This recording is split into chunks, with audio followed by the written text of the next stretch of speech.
Toronto FC is not only a difficult team to play against, but a difficult team to prepare for. This is your TFC Insider presented by the all-new Kia Telluride, and I am Gareth Wheeler. We're on the cusp of the 2019 MLS Cup Playoffs. We've been waiting since decision day, but really we've been waiting a whole lot longer than that. It was 22 plus months ago, TFC's last home playoff date.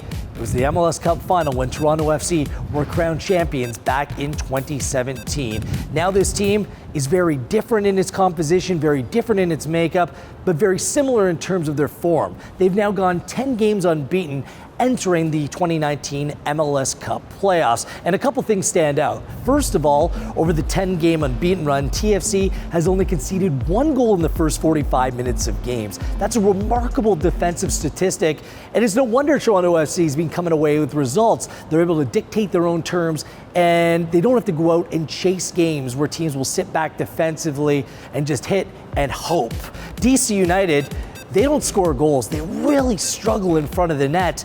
They scored only 42 goals over the course of the MLS regular season. That was fourth worst in all of Major League Soccer. And they're a team, when they score first and in the first half, they're difficult to play against. Over the course of the last 13 games, DC United has scored in the first half 5 times, and they won each and every one of those games. So the start of the game is going to be crucially important, but Toronto FC's defensive form, especially the first 45 minutes, bodes well.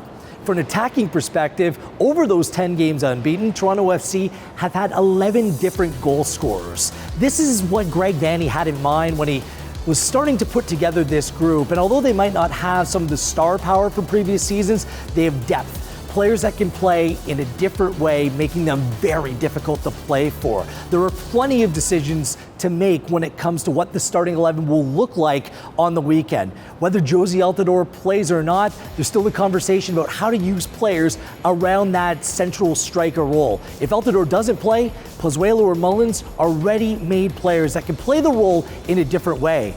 Does Tsubasa Endo or Nicolas Benezet get a look? Both players offer something a little bit different. Same thing at right back.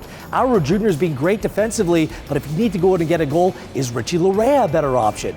Nick De Leon versus Jonathan Osorio, another decision to make in the central midfield. So although Toronto FC preach about playing a similar style, the way that they have different variations to their game, very difficult to predict. So DC United, you could give them another 10 days to prepare, they still won't know which kind of Toronto FC team is coming their way. It's a revamped 2019 MLS Cup Playoffs, and we're ready for another big night under the lights of BMO Field. It all starts here in Liberty Village, the march to the match, 4 p.m. Eastern Time for a 6 p.m. kickoff.